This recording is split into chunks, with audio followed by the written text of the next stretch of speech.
Good afternoon, and welcome to today's episode of Village Talk, Part 2, a series of conversations exploring the village concept among the African American culture.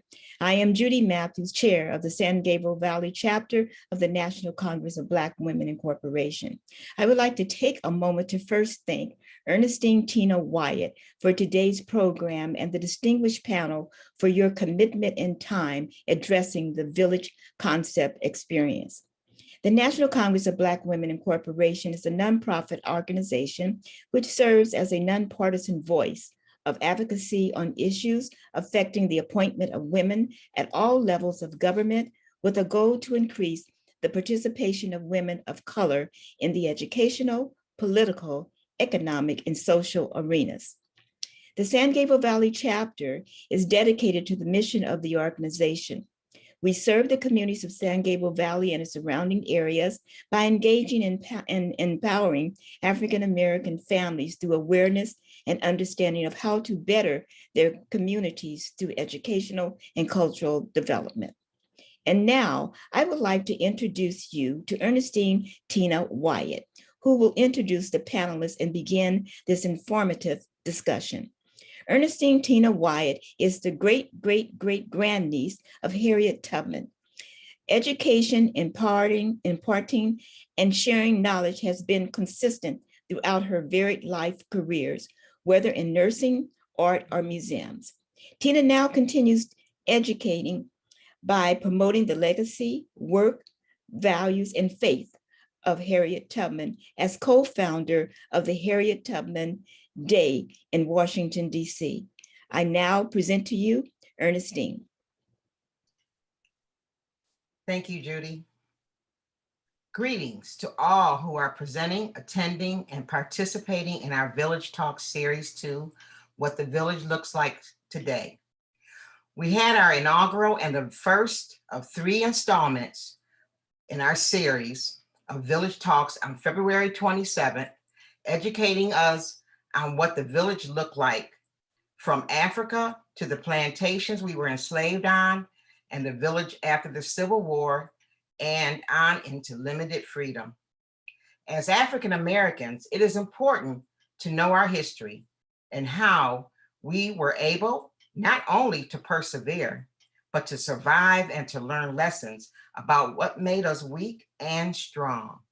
I felt something was missing in our communities that I had experienced growing up, something that was an asset, establishing a close, caring, and supportive community where we nurtured one another. And as a part of that nurturing, we held one another accountable for our actions towards one and all. In Village Part 2, you will learn more about our history and the internal and external circumstances that has impacted our environment since emancipation to now. Presenters will share with you how they see the village from their perspective and experience. Hopefully, we will be able to determine where the responsibility lies for what I feel is missing today. Do we bear any responsibility or accountability to one another since desegregation? Can we still have a sense of this type of cultural community, even though we all live in different, diverse areas? Become a participant as we begin this discussion. You will be given an opportunity to weigh in with your opinions and ask questions, letting others know your thoughts on this matter. Now, I would like to introduce the moderator for today's Village Talk Series, Part 2, fellow National Congress of Black Women San Gabriel Valley Chapter member, Pamela Horton. Pamela is an information technologist and IT project manager for the city of Pasadena. Her desire to expand and deepen her passion for spiritual growth opportunities, community engagement, and exploring the glorious process of maturing as a Black woman has led her to current role as first chair for the National Congress of Black Women, San Gabriel Valley Chapter. Today, she will be representing NCBW as our moderator. Pamela. Thank you very much, Tina. It is truly an honor to be here as moderator and just to be part of this Village Voice series. For our returning guest, thank you very much and welcome back for participating in our conversation number 1. We also thank you for inviting others to this conversation so they can get educated. For our new guest, welcome. By the end of this series, I'm sure you are going to be very happy that you were invited and joined us today. For everyone who's here, we really appreciate you spending your Saturday afternoon with us. Today, I have to be very honest, and just like last conversation, Marvel Universe has nothing on Tina in assembling the best champions to guide any of these type of conversations.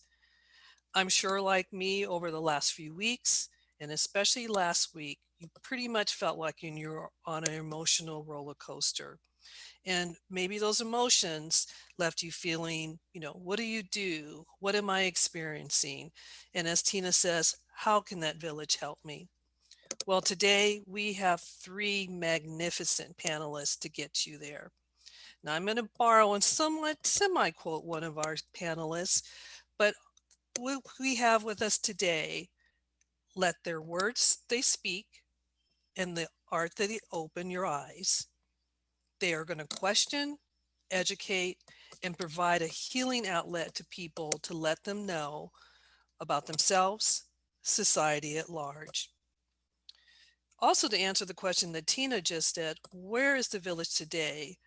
The words and images of our three panelists, including Max Parthas, multi-award-winning spoken word poet and modern slavery abolitionist; Tribal Raine, an award-winning, multi-recorded and published spoken word artist; and Lisa Good, founding director of Urban Grief, a trauma-informed healing communications-based center, are here to answer that question and to open outlets to our growth in today's village.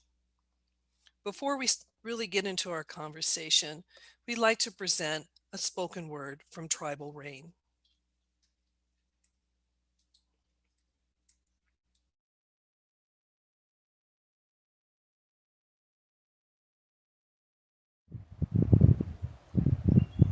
We heard whispered words of warning echoing on the wind, and still we charged full speed ahead, not looking back, never looking back, so we didn't see the demons that were chasing us. See, people, history is trying to erase us, trying to eradicate our genetic code from the book of life. But the melanin in our skin can't be wiped away with an eraser. The breath of life can't be redacted from our lungs. See, you can't go back to Genesis and take back Adam's rib. Eve existed. She did. And she gave birth to nations. A black woman. What can I say? Black happened. And it can't be wiped off. It won't be wiped out. No matter how hard you try. No matter how deeply it may gall your pride, we won't be silenced by your genocides, by your quiet attempts to snuff us out. We won't be bound by your pitiful endeavors to enslave us, degrade us, or portray us as less than human. Because we're here, and here is where we'll remain. See, we stand tall despite our chains. And these trees right here transplanted onto our backs will not break no matter how many lashes you give. We'll implant our feet firmly into the soil, brace our backs to the winds, lift our eyes to the skies, firmly set our chins and shout, we stand. And the rocks that creep up from the cracks of our ancestral existence are persistent and unyielding. They remain. From the moment Adam and Eve stepped forth from the Garden of Eden, our survival skills were honed and mastered, and they overcame. They overcome. Following in the footsteps of Harriet, the torches of Nat, the battle cries of Malcolm, the prayers of Martin, and the bloody trails left by warriors with names that are too numerous to count. Black happened, and it's not a sin. It's not a curse. It's not even a punishment. Black is a gift of royalty, a mastery, a blessing. Black is what happened when God spoke and the world came into existence. See this right here? All of this right here is our living testimony. Because we're here. We are strong. We remain. And Black happens.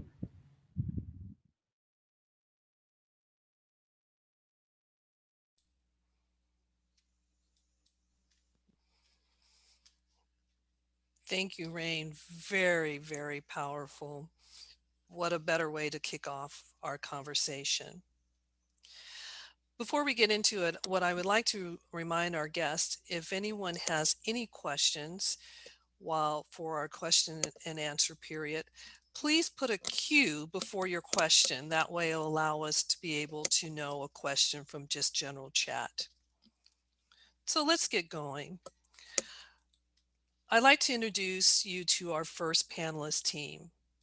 Max Parthas is a multi-award winning national spoken word poet and modern slavery abolitionist.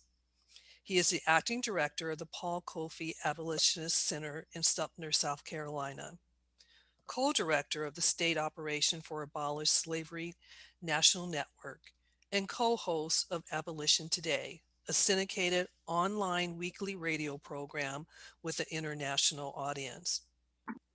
Tribal Raine is the co-founder of the Paul Kofi Abolitionist Center, named after her ancestor. She is also a slavery abolitionist and the founder of Prismatic Dreams Publishing with over 100 authors. Like her husband Max, Tribal is also an award-winning, multi-recorded and published spoken word artist. Together in life, art, and social activism for over 34 years, Max and Tribal are collectively known as Maximum Impact Poetry. Please welcome Max and Raine.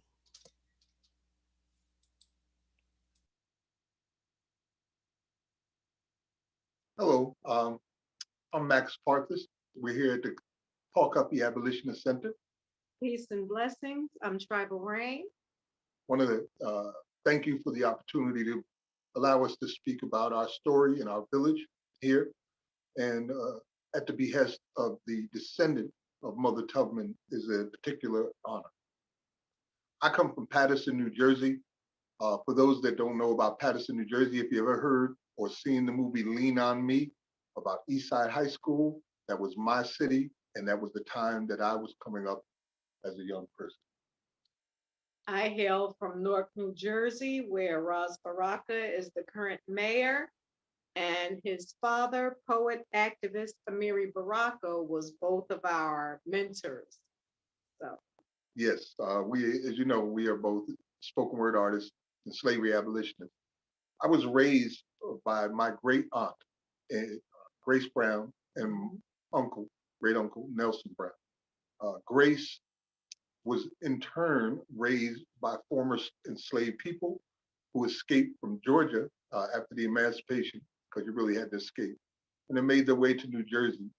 So for us in our family, it's always been about raising those who needed raising, because the parents weren't always available there for a variety of reasons. And travel you a little bit about your history. yes, my history, I am Native American and African American.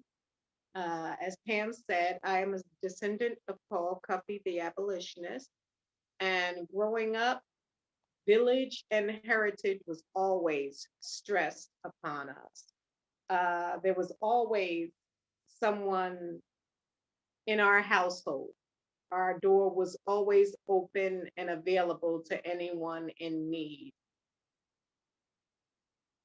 We are celebrating our 34th year together. It was April 10th. Yes. Is our yes, anniversary, yes. 34 years together.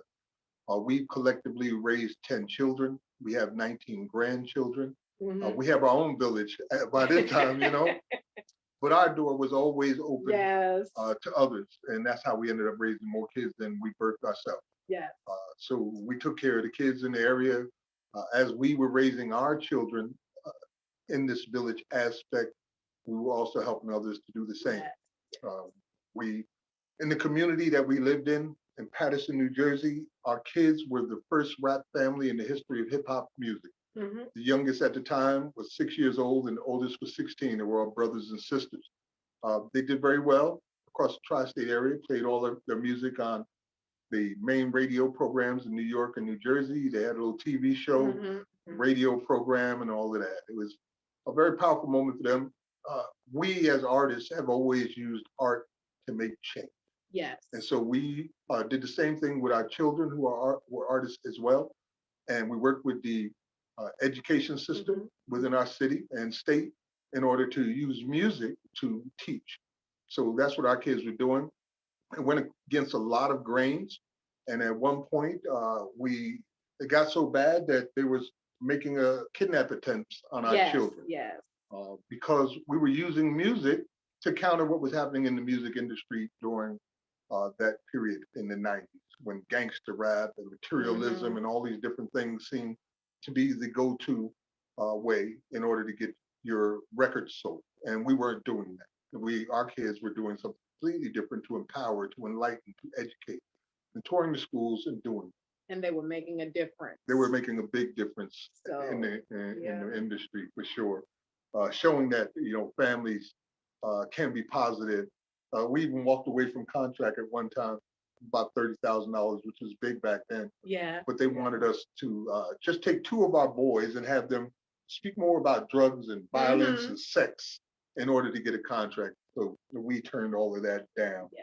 In our community, we did a lot of empowering. Some of the ways I'll give examples was we had a campaign called Keep the Greens Black, where we worked towards recirculating our resources amongst ourselves in our community. Patterson at that time was a majority Black community. To help get that done, we also helped to create over 50 new businesses in the city of Patterson. As a family, we did that. Yes. My wife would help them get tax ID numbers, help them get businesses licenses. My sons was helping them to find grants and loans. We were helping them to get locations for their businesses. Mortgages. So mortgages, all the things that they needed in order to empower our people. And we even worked with communication that not just empowered them, but protected them as well. Back in that time, there was no such thing as cell phone. Yes. You had pagers, and the newest thing that come out was called Pocket Talk Pagers by Connexus.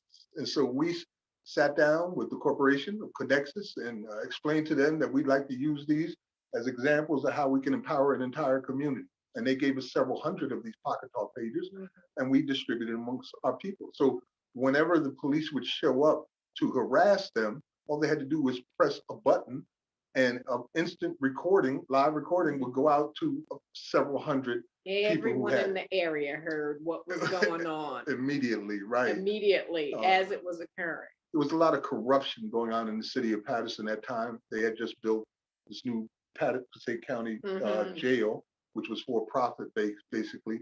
Crack cocaine had been introduced and was really destroying our community, and jobs had been taken and sent overseas for slave labor.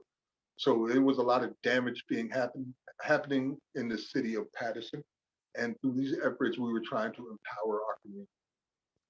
It got to the point where, because of the efforts that we had done, we got the attention of the city's mayor. One thing that was a major event was the death of Lawrence Myers. Lawrence Myers was a 16-year-old boy who was shot face down on the ground, downtown Patterson, in the back of the head by a white rookie cop. And the nation rioted basically over that event. And so we did a lot of things in his name, working with his family and his mother to keep his name alive, like creating a school of arts where children could come and learn, called the Lawrence Myers Talent House Foundation. And the building we used was one of the buildings used in the Underground Railroad, with the secret passages inside and the secret rooms and all of that. So we were teaching a lot about the history. After Lawrence Myers was murdered, that really brought home to me that there was a serious problem that needed to be solved. And I started asking a lot of questions after that. That case, I'll tell you how that ended real quick, is the cop that killed him got back pay for the time that he did not work as he was suspended. And then he got a promotion and was put in charge of a youth detention facility. So he went from killing a kid to being in charge of the children. And that drove me nuts. I wanted to know, how is this even possible? And started asking more and more questions. And then we dug so deep that we found out that both the sheriff and the mayor were involved in major corruption deals, dealing with the jails and the prisons. And in time, both of them ended up going to prison for that. So that was the community that we were in. They came down on us hard because of those efforts. Very hard.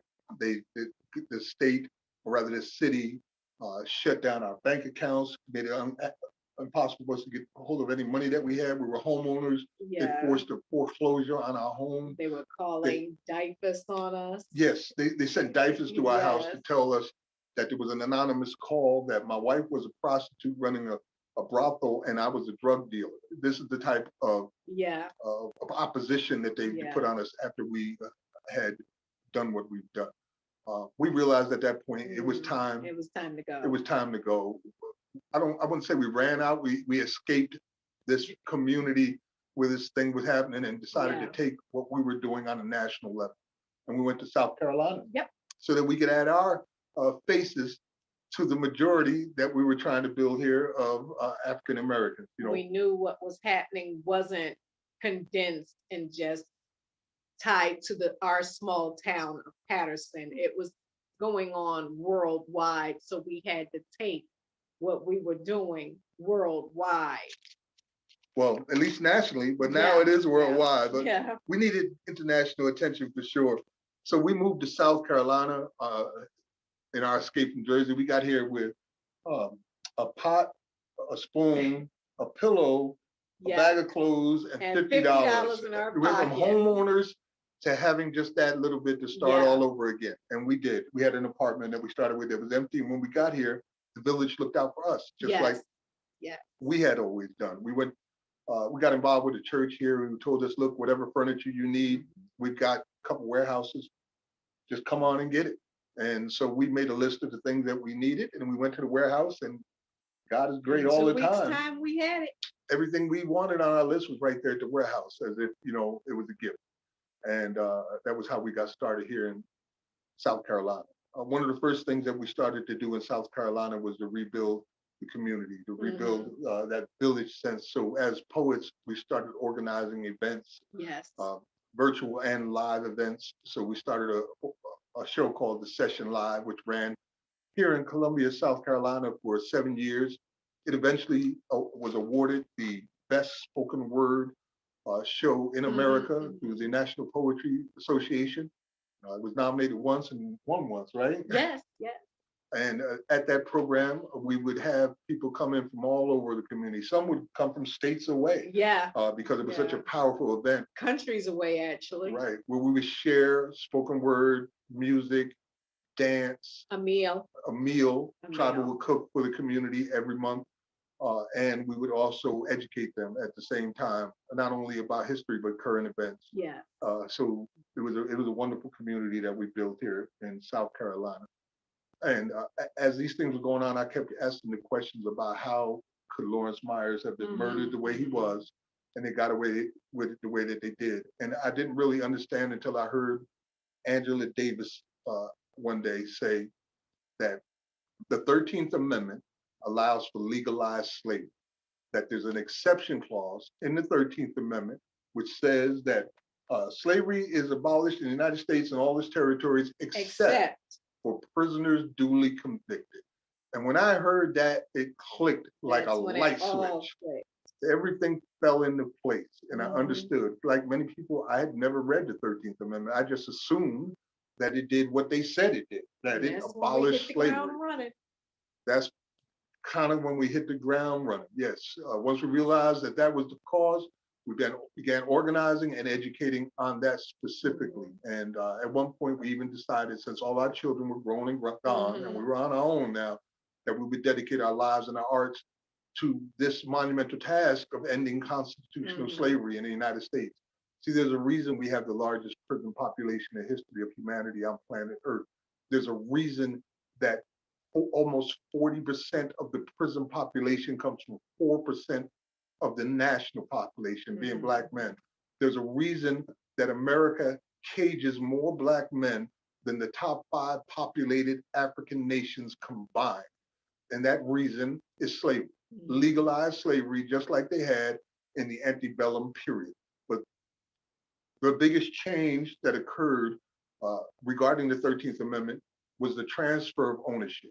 So in the beginning, in antebellum America, the individual could own a person and walk around like they were a pet or a piece of property. But after the 13th Amendment, the individual could no longer own them. Now the state owned people, and hence you became property of the state, as was solidified in Virginia's Supreme Court ruling that prisoners are slaves of the state. And so we know that after the 13th Amendment, they began with convict leasing, they began with chain gangs, the black codes, pig laws, all of these things to criminalize Black life in order to put them back into cages so that they could work them for free.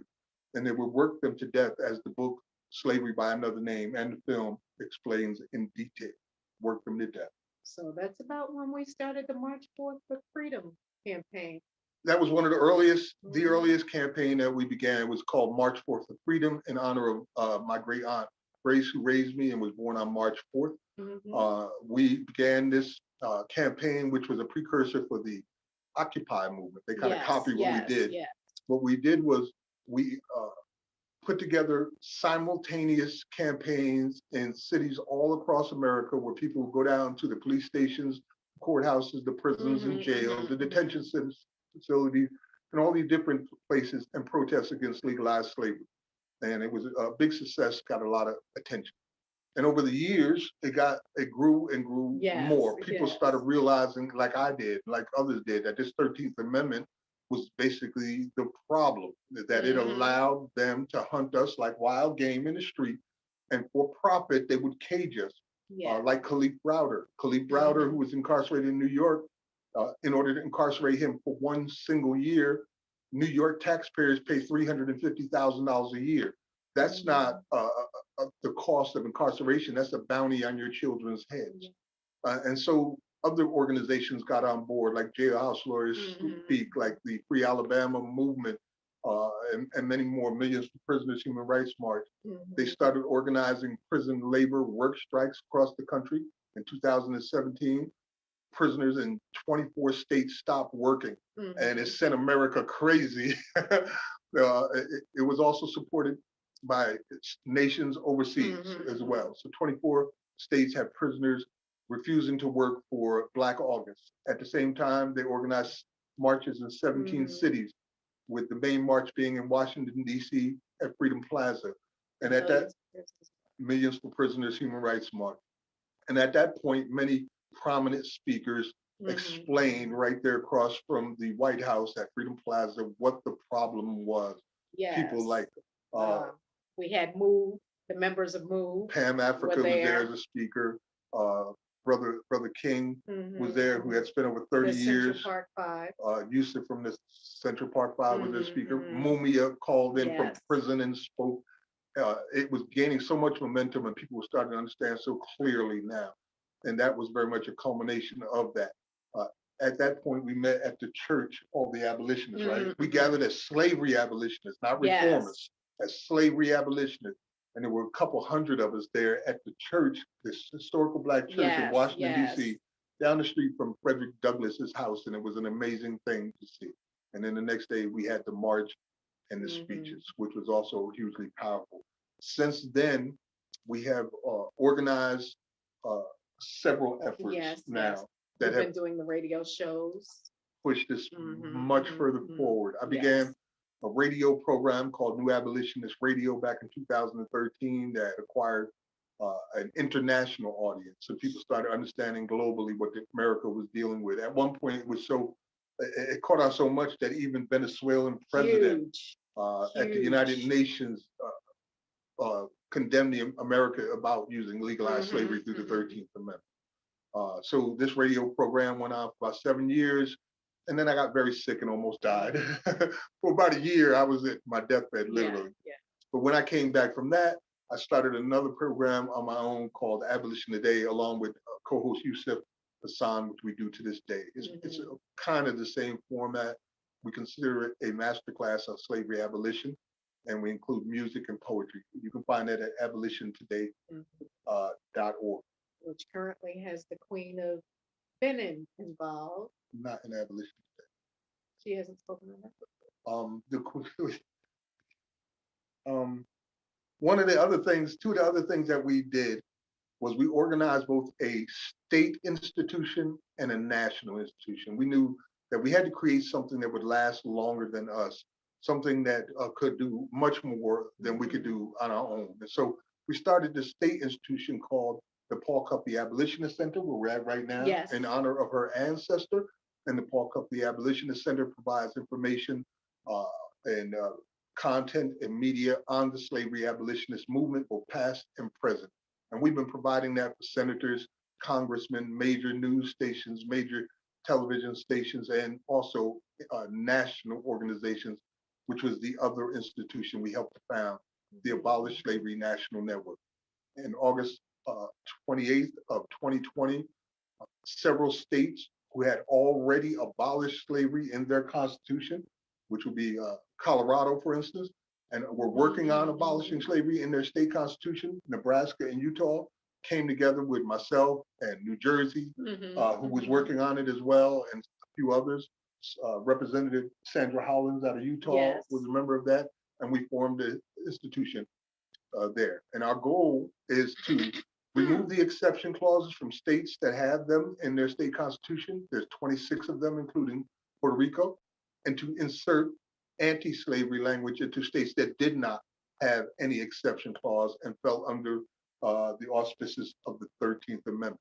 Since we began that effort in August of 2020, we've made monumental leaps in ending slavery in America. We have at this point 4 states that have abolished slavery. That would be Rhode Island, Colorado, Nebraska, and Utah have all abolished slavery without exception. We have 12 other states that have legislation already in play. The only thing is to get it through the different committees and houses so we can vote on it in 2021 or 2022 to remove slavery from their state constitution. And then in addition to that, there's 15 other states that are organizing to get legislators to do the exact same thing. So we're talking about 30 states in the United States of America right now that are involved in slavery abolition to end legalized slavery in their state. We also submitted in, I believe it was December 9th of 2020, a joint resolution from the House and the Senate that would create a 28th Amendment. The 28th Amendment would do nothing but negate the exception clause of the 13th Amendment. It was introduced by Senator Merkley, as well as the senator out of Vermont. What's his name? Oh, it escapes me at the moment. Senator Sanders out of Vermont. So that has already been submitted and will be resubmitted again this coming May. We're in it to win it, to end slavery. And we believe that this loophole is why we're at where we are right now. It's why Lawrence Myers was a killer, could murder him in the cold blood in the middle of the street as a slave catcher, and then get promoted to running a juvenile detention facility. And Wyatt's still going on today as we speak. As we speak. Prisons are very much for profit. Policing is very much for profit. The courts have become a for-profit industry that violate our constitutional rights every day. Rampant violations. At this point, 95% of all cases that are tried in court on federal level end in a plea bargain. And that is a direct violation of the 6th Amendment, which guarantees your right to a fair and speedy trial. If 5% of the people are the only ones that are getting it, then it's a myth that doesn't really exist. The same thing with the 8th Amendment, with excessive fines and fees and bail. We all know this is how they exploit our families and our family members. Nearly 90% of the people sitting in jails are there because they can't afford the bail to get out, which means that if you're rich and guilty, you are better off than if you're poor and innocent. And as Brother Stevens says about that. It's just another means of breaking the village. It's another means. So our goal is to end constitutional slavery here in the United States, and it started as a village with some ideas, and then hearing Angela Davis point out this clarity, that click moment that I hope you all get today about the 13th Amendment and go read it, or read your state constitutions and see what it says in your state constitution. See, you can't have abolition with an exception. When you got married, if you're a married couple, could you imagine saying, you know, I promise to honor, love, and protect, except on Tuesdays? You don't do that, you know? So if you're abolishing something, you can't have an exception clause. And to think that this nation built on slavery and genocide would not exploit an exception clause like that is insanity. It's lunacy. They are exploiting it and have been doing it to the point where we have the largest prison population that's ever existed in humanity on planet Earth. And the majority of those are coming from a small group of people here in this nation, 13% of the population. So of that 13% of the population, maybe 4% are adult males, right? Maybe Yes. 4 or 5%. 4 or 5%. And 38% of the prison population is made up of them. It is genocide and slavery, and it's got to end. So I just want to say, we appreciate you giving us this opportunity to tell a little bit of our story. We're just scratching the surface. And we are honored to be here today to tell you that there are people out here fighting to end slavery today. And we're here with one of the descendants of our ancestors who did exactly that, and another here who did exactly that. So thank you very much. You can find out more about what we're doing at abolitiontoday.org for the radio program. It's on tomorrow live at 7 p.m. And you can find out more about the National Institution, Abolish Slavery National Network at abolishslavery.us. Please go and join the mailing list so that we can keep you up to date on this effort as we move forward. Any final words? Thank you very much. Thank you. Peace and God bless. Peace. Thank you very much, Max Raine. I'm really looking forward to our Q&A discussion because we've got a lot of great questions coming in, and I have a lot of questions myself. So thank you very much. Now I'd like to present Lisa Good, a nationally recognized authority in grief and trauma recovery strategist and founder and director of Urban Grief, an organization that serves urban communities. She currently leads a grassroots initiative training, coaching Indigenous communities leaders on trauma, adverse childhood experiences, and resilience. She's not only an advocate, but also a trauma survivor. Lisa, I'd like to turn it over to you at this time.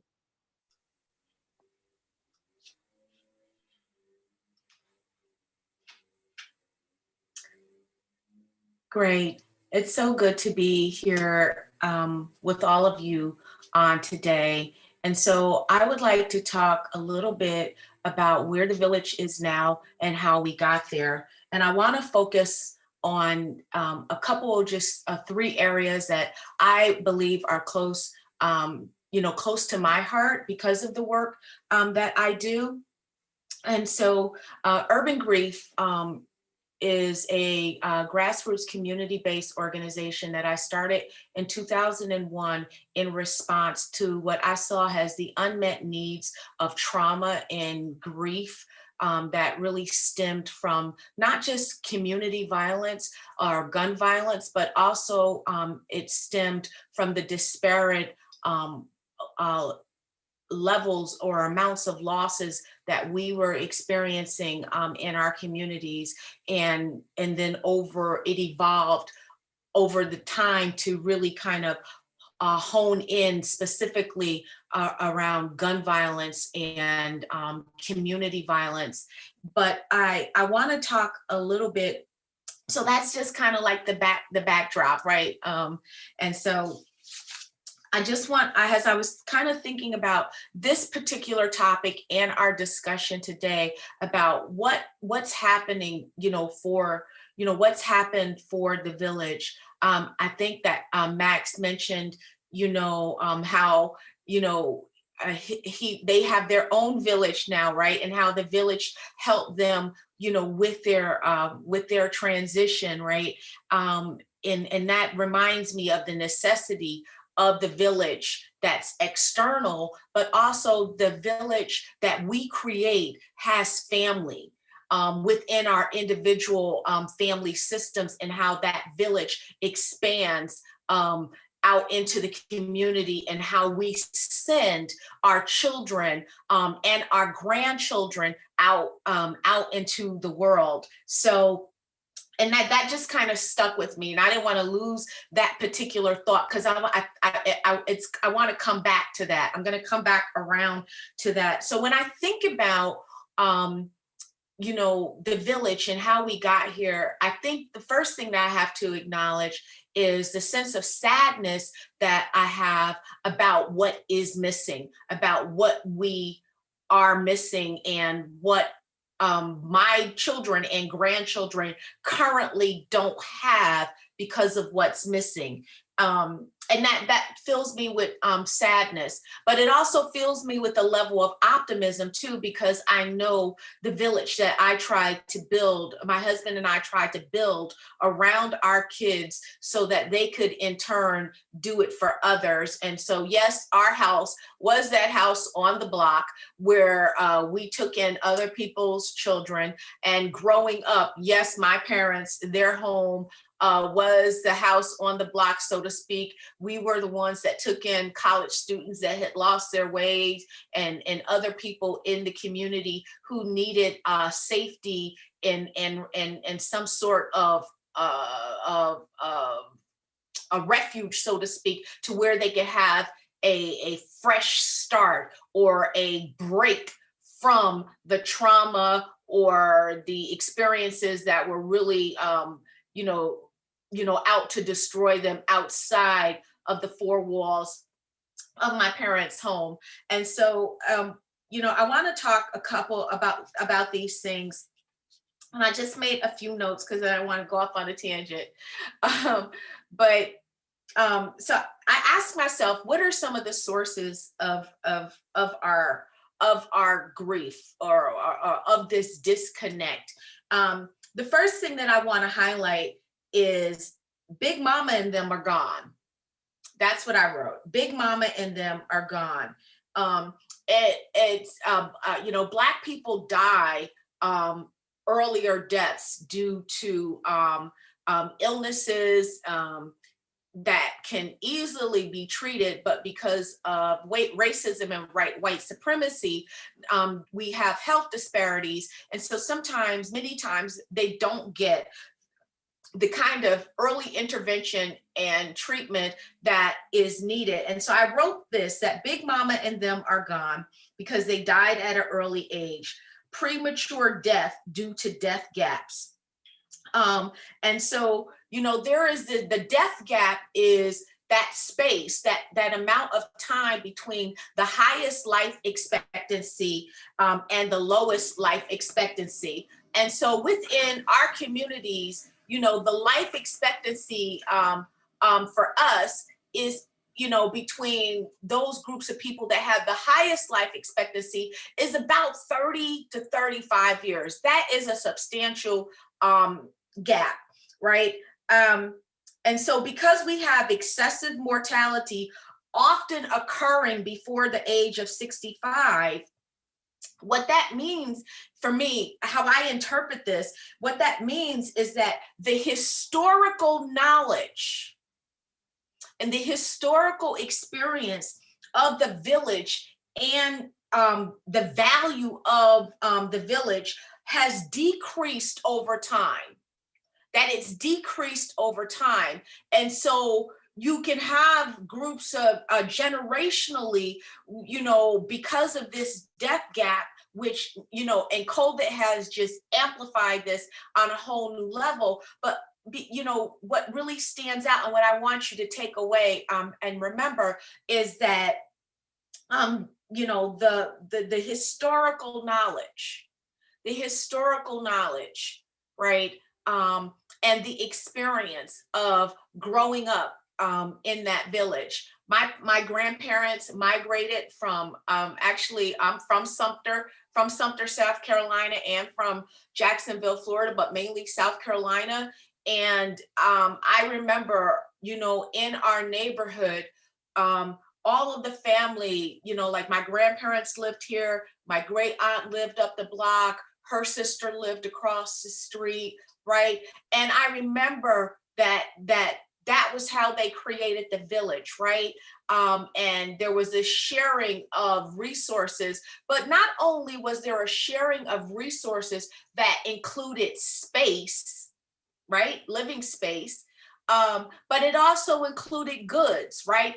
and services, right? I babysit your kids, you babysit mine, you need sugar, I got sugar, next week I might need flour and you may have flour, okay? That kind of thing. So it created this opportunity where there was this exchange of goods, there was the availability of space during times of need and crisis, but also there was emotional support, right? There was emotional support.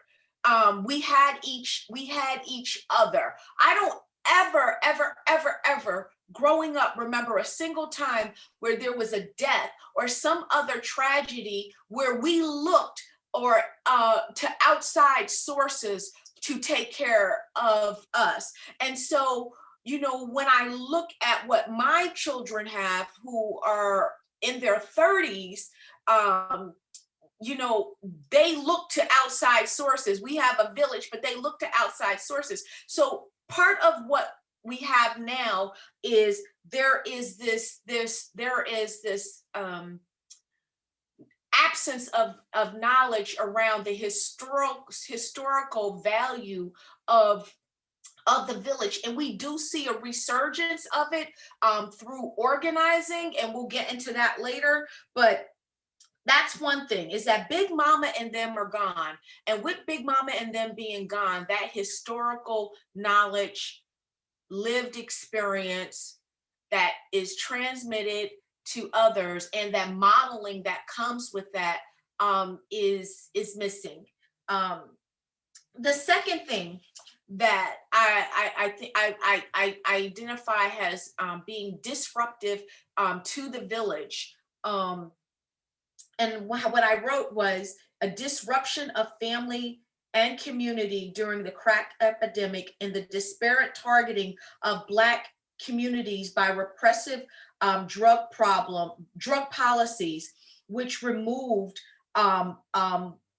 which removed as in the past and continue to remove Black men from the community. And so, you know, when Max is talking about, you know, the numbers of people who are incarcerated, right?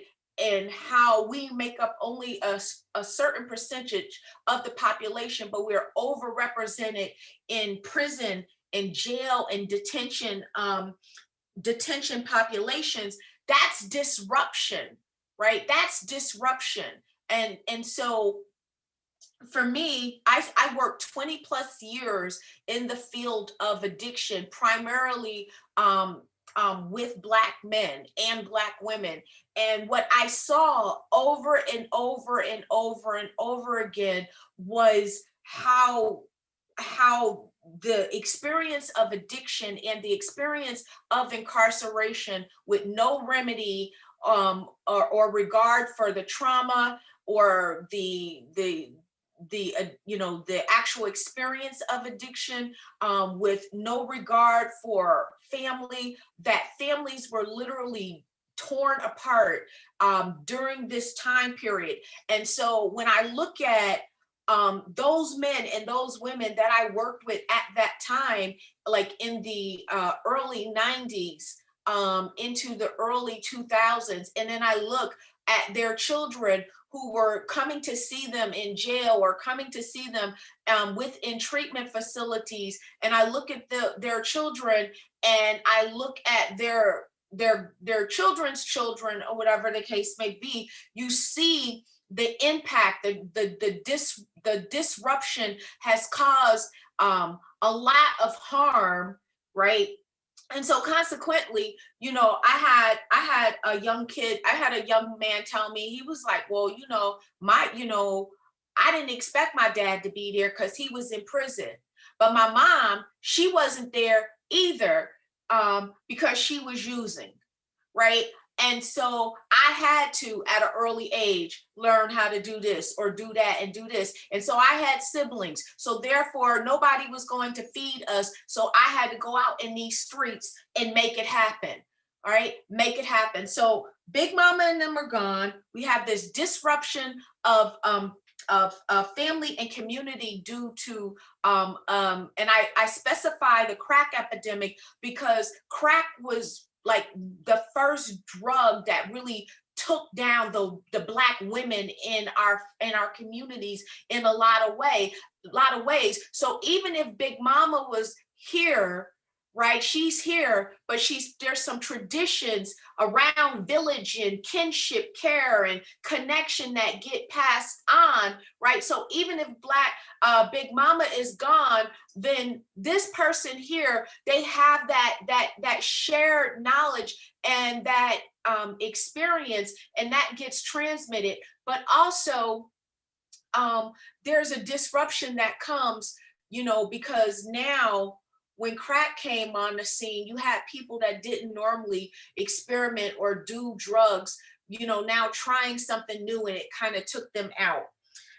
And so going back to that young man that I mentioned, right, has an example, so he's out there kind of making it on his own. And so when we look at the role of poverty and oppression, and state-sanctioned violence, and the overflow of the illegal or illicit economy, right, that positioned us in a lot of ways to experience unprecedented violence.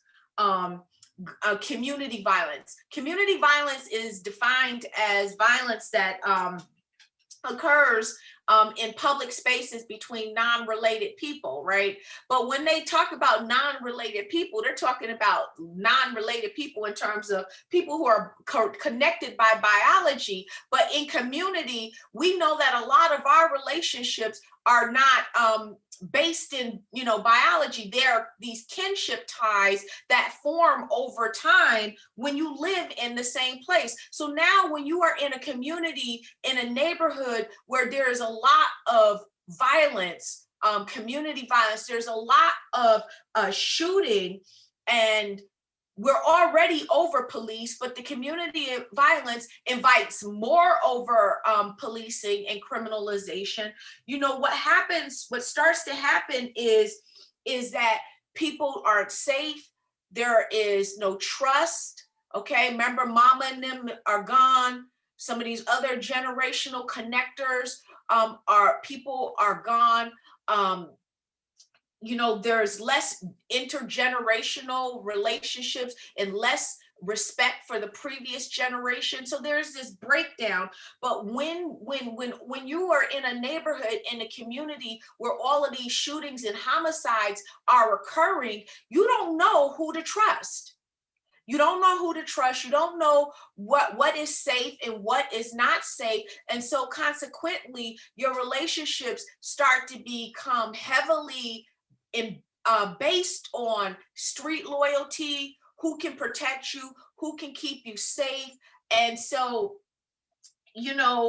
a couple things I wrote down about the community violence that's unique is that it happens in public spaces. It happens without warning. The impact is widespread, right? And there's this distrust and sense of betrayal.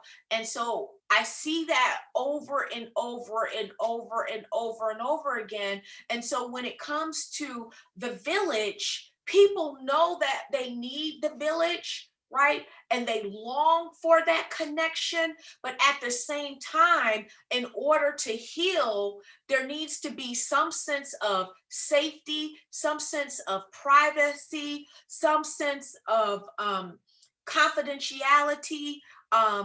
There also needs to be some resources, right? That going back to what, my grandmother provided and my great aunts, what we had, which is, the availability of a safe space to live and lay your head if that's what you needed.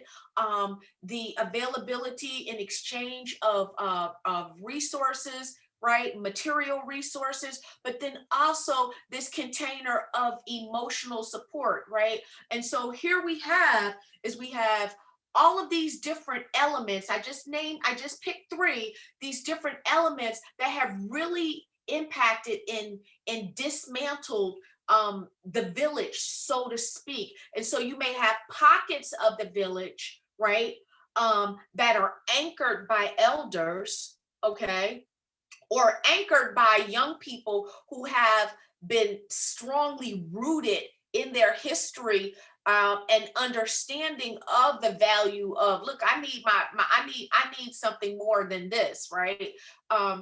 But you know, we need that safety. We need the exchange of resources. We need those safe spaces. And I believe that people are finding them in their own ways. But those are just, you know, a couple of factors that contribute to, you know, the disconnection around why we don't care for each other, why we don't support each other. So there was just one more thing, that I have written down. I just want to mention, because I think this is important. We don't cry openly, right? Or openly express emotions. We're told not to show weakness or fear. We're told to do it alone. Don't ask for help. That is the dominant mantra from many people that both men and women, many different people, this is what they say. No, you know, and this kind of goes back to that adage of what happens in my house stays in my house. But when it comes to community violence, incarceration, and addiction, even though it may start in your house, it shows up in community. However, if I'm going to if I'm a villager, so to speak, in the village, among those who are hurting, among those who are grieving, among those who are traumatized, then I gotta have empathy, right? And empathy is attached to sometimes my ability to be moved by another person's situation. And sometimes I'm only aware of that situation if I see an expression of that pain that touches and moves me. And unfortunately, violence is an expression of pain. But that form of expression of pain brings more hurt, right? But it doesn't necessarily lead to empathy. But I would say that if we are going to really tackle this, then we gotta find a way to create village around those who have been abandoned, around those who have been rejected, by those who have been abused, and by those who have been harmed, because that is the internal baggage that people come to the table with, that then gets externalized in the form of violence, which brings more harm to the community, to the village, and further disrupts or creates barriers around us being able to connect beyond the ha ha ha, rah rah rah, in meaningful ways that facilitate and bring healing. So I believe that we are building connections, but I think that, you know, together we can heal, and we have lessons, and we have to elicit those lessons from our elders, transmit that information to our children, and then in our own personal lives, be intentional about how to engage with our village, because many of our children don't think they need the village because they've watched us tough it up for so long and present a facade to them that we got here in terms of our emotional and our mental or our spiritual wellness without the village. And the truth is that none of us you know, can make it on our own. We truly do need each other to survive and heal. Thank you. Thank you very much, Tina. Just very thought-provoking. Just again, when we get to the question and answer, and I think this is going to lead our guests to explore a lot of other options. Before we bring all our panelists back together for our Q&A, I'd like to take a moment to again present to you a wonderful spoken word by Tribal Raine.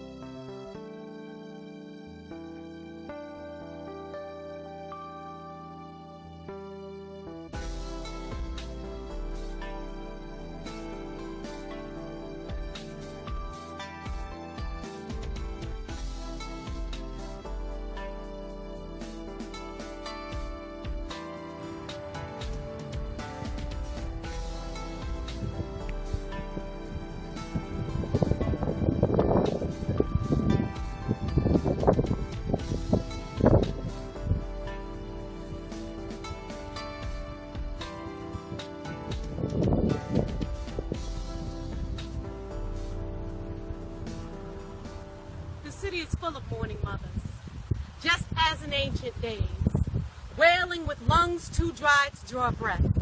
Empty-wombed misfits, children torn from their bodies and cast aside like disregarded refuse. Misused, unloved, and forgotten. The city is full of mourning mothers. They wander around, lost in a daze, unfazed by the life that continues without them.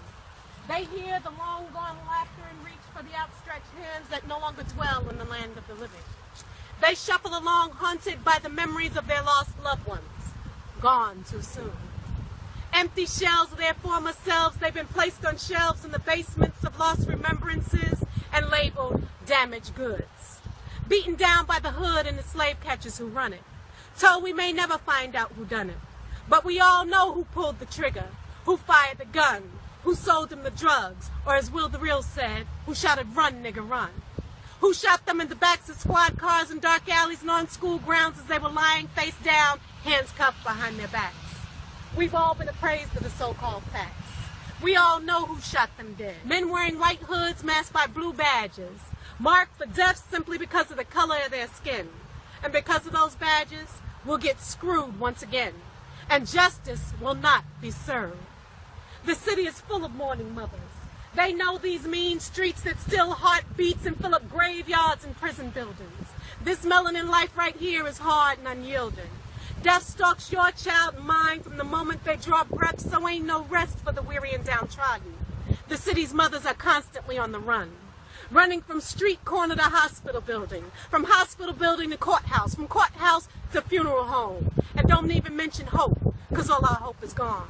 Our hope drained out into the gutter along with the lifebloods of our fathers and sons, while everyone stood by and became silent witness to murder most foul.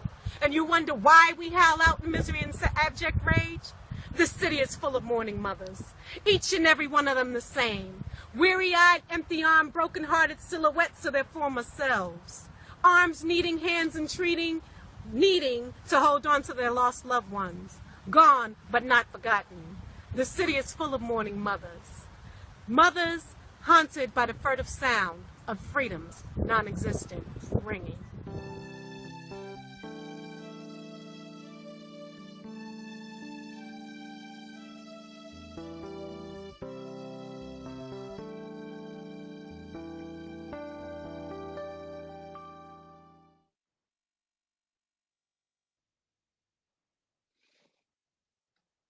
Thank you very much, Tribal. Very emotional. So at this time, if I can have all of our panelists come back so we can gather together and address some of the questions. Due to our time limitations, I'm going to keep this pretty good. I just have a few, and then we have just a few that came in from our guest.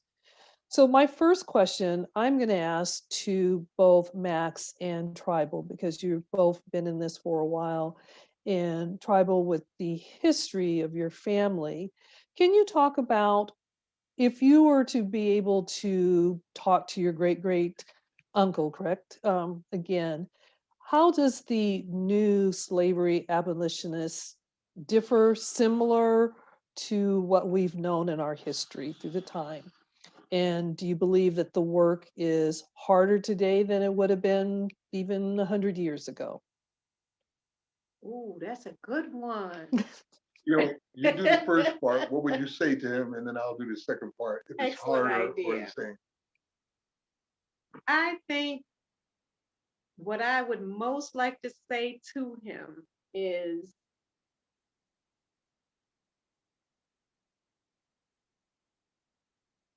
have we lived up to your expectations? Are we any further now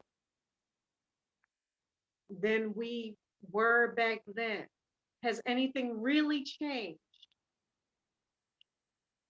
I mean, sure, we've made advances, but looking back now, the lynchings are pretty much the same.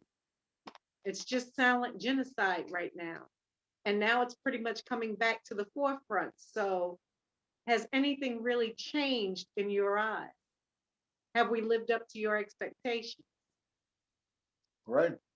And as far as it being harder and different, I listen to the words of the ancestors a lot. On our radio program, we have a segment called Bridging the Gap, and where we bring our ancestors' words back to life in speeches that people have never heard before since the day they were spoken, because there's a lot of wisdom there. So I listen to these words a lot. And I realize that we are repeating history. What they went through is what we're going through. The same choices they had to make is the same choices we have to make. Same opponent and foe that they were dealing with is the same one we're dealing with. And the brutality is virtually the same as well. In prisons like in Alabama, there is a prison called Tutwiler's Women's Prison. For over 30 years, the women there were being raped by the guards, forced to do sexual acts in order to get things like toothpaste or women's needs. And it happened for over 30 years. They were having babies by the guards and then forced to have abortions in little shacks that were built on the prison. These are the type of atrocities that are still happening in the United States right now. This is something that, you know, it's hard to hear, but America is the only nation in the world that has virtually more rapes of men than women. And that's because of the prison system. That is outrageous, you know? So is it the same? It's the same problem. It's the same people. We're dealing with legalized slavery, and they're getting away with it and doing it right in front of our faces. Whenever they need to fill a prison and get a quota up, or the police need more money, or a city needs more fines, they do the exact same thing they did in 1860. They go out and get themselves some Negroes, and they would solve that problem. And if there's nobody doing any crimes, they create crimes. Hence the black codes and the pig laws, vagrancy laws, things like that. In 2017, there were more arrests for simple possession of marijuana than there were all for all of the violent crimes combined, just for simple possession of marijuana.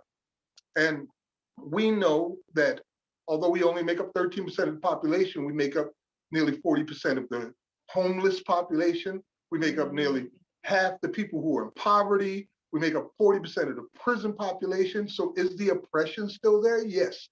And just like in the South, where you had legalized slavery, and then in the North, you had convict leasing and the free people, we have that same distinction here now. Over 24 million people go through our prison systems and court systems every single year. Some people never see them at all. And it's usually based on race and class. Is it harder? I don't know. I'll let you know when we end it. When we end it, I'll let you know if it was harder. If I'm still alive at that time, I might be able to tell you the answer to that. But we're losing people. We see people dying every day at the hands of slave catchers.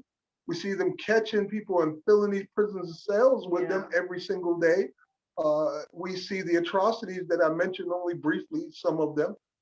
Right now, I got a friend of mine who just got out of prison where he spent 40 years in solitary confinement. That's torture. These are the things we're doing to human beings as we dehumanize them. And we're in violation of international law. According to Section 4, Article 4 of the Declaration of Human Rights, there should be no slavery with no exception. But yet we have that very thing, an exception for it in our federal constitution and our state constitution. So I'll let you know if it's harder when we're done. Well, to add on to that, the question is, what do we as the village? So for us that are not as in depth or in this like you and Raine are, excuse me, Tribal are, what do we do? How do we reach out? Is it us starting at the local level, sending letters? Is it at the higher level? Because when we look at this is profit and control. So anytime there's money and control involved, it's very hard. But for, again, us just here as the audience, what steps, what involvement, just simple things that we can do to push this narrative to better, this affects our village. So how do we do this? I'm gonna keep it real simple. So these are things that, and it might sound too simple, but it's probably the most important thing you can do. Step one, change your mind. Revolution doesn't start in the street, it starts in your mind when you change it. Change your mind about what it is that you're dealing with. We got people out here talking about police reform. Well, explain to me exactly how you reform slave catching. I need to know. People talking about reforming the criminal justice system. How do you reform slavery? I need to know. See, I don't think of this as something that can be reformed. I view it as a crime against humanity happening to us in real time right now. And you can't reform crimes against humanity. You have to abolish them. And you have to get away from these narratives that lead you to a space where there's no accountability for the crimes. So terms like mass incarceration, for example, is a misnomer. There is no such thing as a mass incarceration. What does that even mean? It doesn't point out the race or class-based incarceration rates that are happening. It doesn't talk about the 13th Amendment and slavery being legal in any way. It just implies or it describes a period in time where from the war on drugs all the way up to the Clinton administration, we saw this rise in incarceration. But before that, it was still slavery. Convict leasing was still slavery. So you saw an increase in slavery. And that's what you saw, especially with the Clinton administration. The Clinton administration introduced what we know now really as for-profit private prisons that are global monstrosities. In 1994, with the Biden-Clinton crime bill, they also launched Wackenhut Corrections Corporation, which was a for-profit private prison. And their IPO went in 4 short years up to 10 times its initial public offering. So their stock went up 10 times in 4 years between 94 and 98. And today they have grown so large that they are a global corporation where one of their subsidiaries is the largest private employer on the entire continent of Africa. On the entire continent of Africa, the largest freaking private employer is a prison company called G4S. That's how big they've gotten since then. And they live and breathe on human bodies. It's the only way they can exist. So what do? Change your mind about what you're dealing with. Don't just go with the narrative they provide you. When they say to you, we need police reform, why don't you ask, well, is it possible to reform police? Is that even possible before we assume that it's something we can even do? You know? So the second thing is join our network at abolishslavery.us. Go sign up on the mailing list. We'll give you actionable events on a number of occasions. We need letter writers, we need witness testimony, we need emails and phone calls to get these bills through committee as we end legalized slavery state by state. So we need that kind of support. We also need fiscal support. So if you want to donate, there's a donate button right there. We really could use it as we do the job of our ancestors and end what they didn't get to end. We'll finish that job. Now, what happens after that? What happens after that is really up to us. It's the first time we'll ever be in a nation where slavery isn't legal and we could have a future that we haven't had before. So it'll take a lot of thinkers to get together to decide where do we go from there.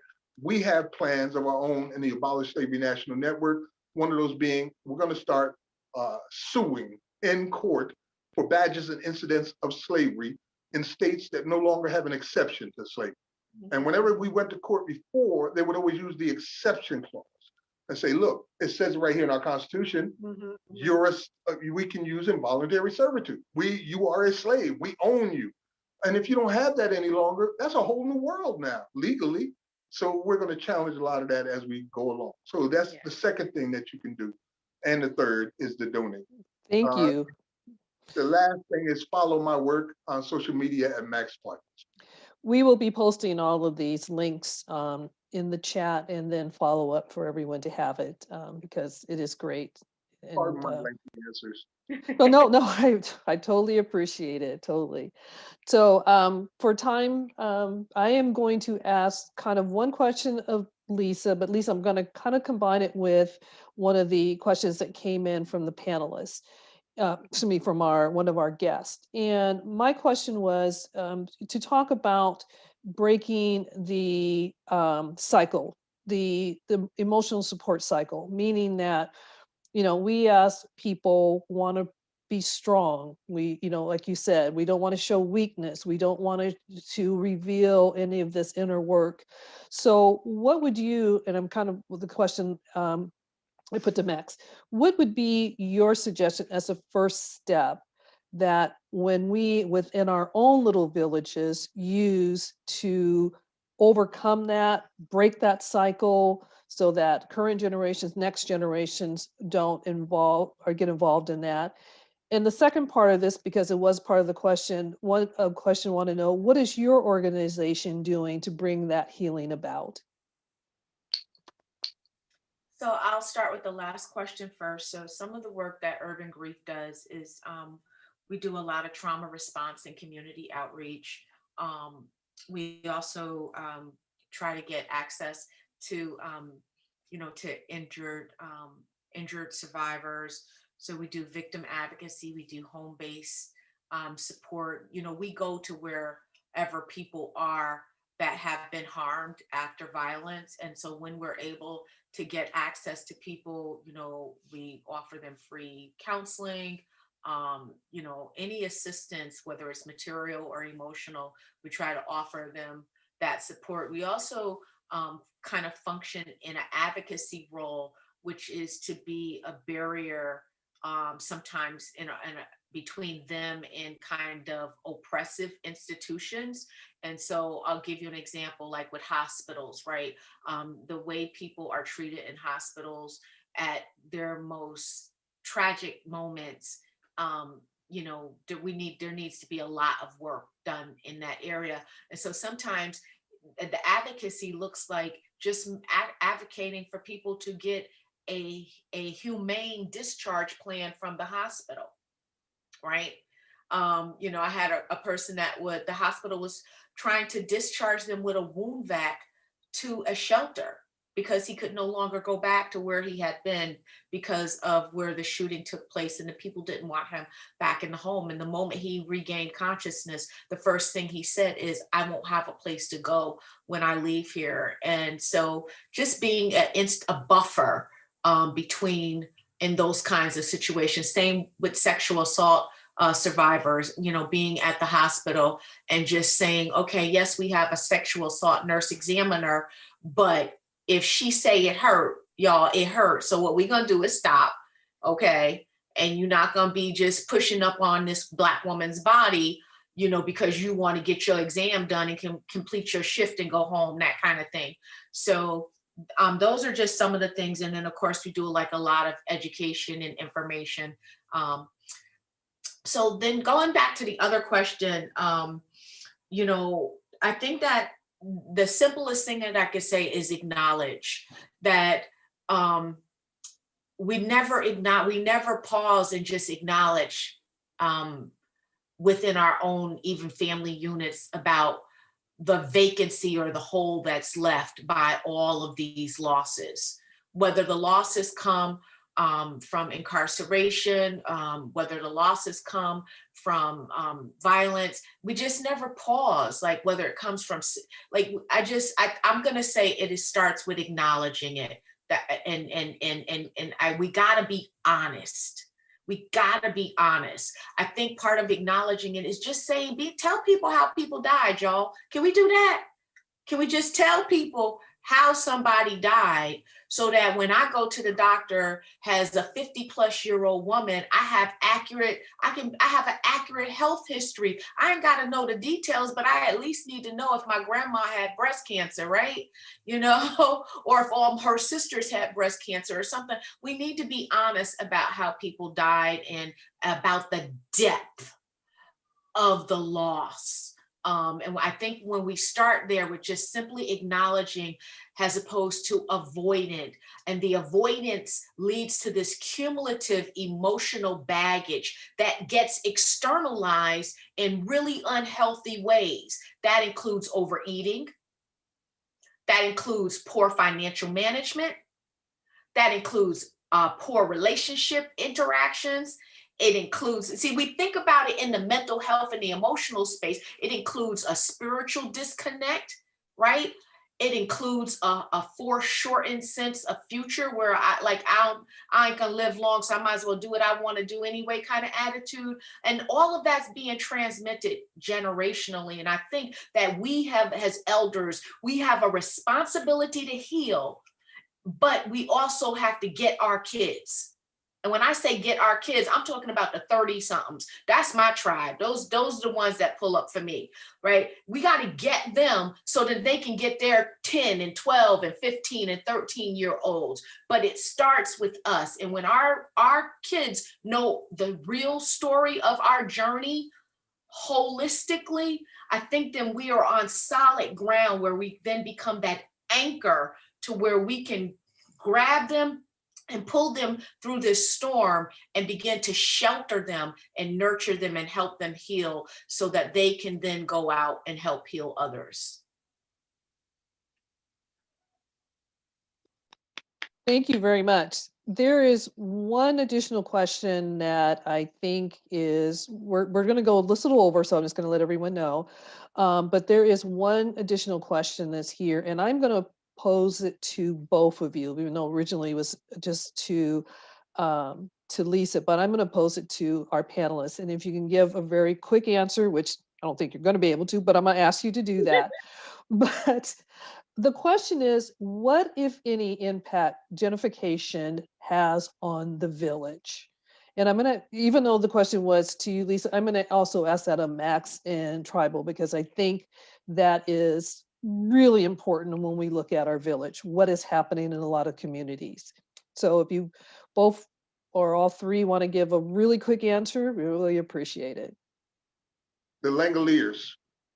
It's a Stephen King movie where as people move forward in reality, some monsters came by and ate it all up. So it was gone. There was nothing left behind you in the past.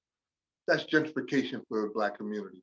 I grew up in an all Black community, and now it's not an all Black community. Now you'd be hard pressed to find any Black people in that Black community where we own houses and property and everything else. So gentrification destroys the Black community, destroys the village, and replaces it with something completely different for someone else. I diddle that, and it also destroys the social fabric and the cultural uniqueness that is embedded in each different neighborhood across our communities, whether it's food. You know, neighborhoods used to have a certain smell, right?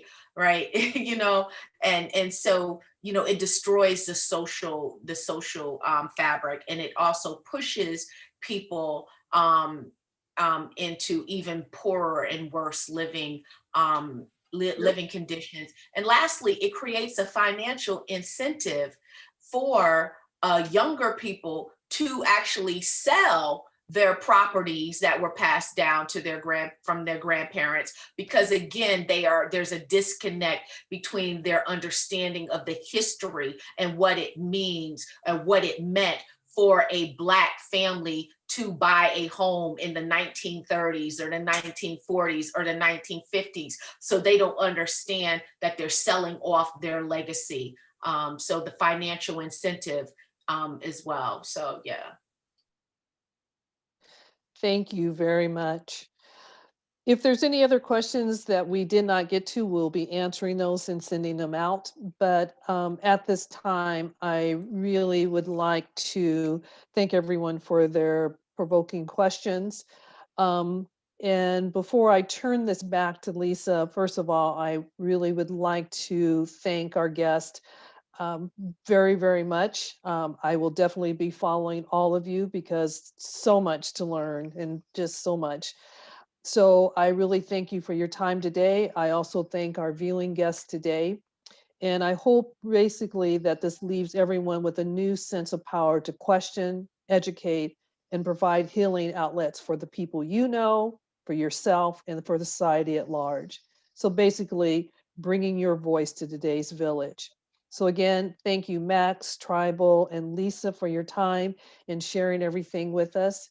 And again, Tina, I want to send my sincere thanks for allowing me to moderate this event today and wishing great success on Conversation 3 that's coming up. So now back to Tina for our closing. Thank you, Pam. I want to thank Judy Matthews, Chair of NCBW San Gabriel Valley chapter, and our Zoom manager, Gabrielle Griago. And thank you to you, Pam, our moderator, for the great job you have done today, and to our panelists. Wow, what a lot of information you laid on us, and it's so important. And you know, so many more things that we that we want to know from you as well.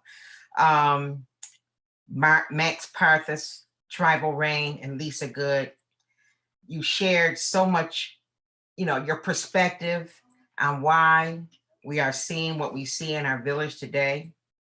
Great job, and thanks to each one of you.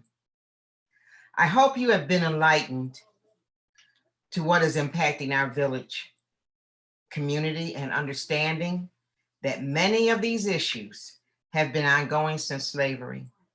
I've often read about Black codes and Jim Crow laws, followed with discussion about the root of systemic racism and how it must be removed. It is worse than a cancer. It allows for remission, but continuing to wipe out everything in its path because it goes underground. And now you see what happened with this last presidency. It has come and surfaced. It serves only to destroy the victims and also the perpetrators' lives for generations to come. And that's what we're seeing now. That's what Max and Tribal were saying. That's what Lisa was talking about. You know, the stress that is caused, you know, it's not a direct thing, it's indirect. The stress that causes the eating that causes the diabetes and the weight gain around the belly, which is cortisol, which keeps that visceral fat and keeps your organs so insulated, puts so much pressure on that. So you're seeing a lot of things, anger and rage that is coming out because it has to go somewhere.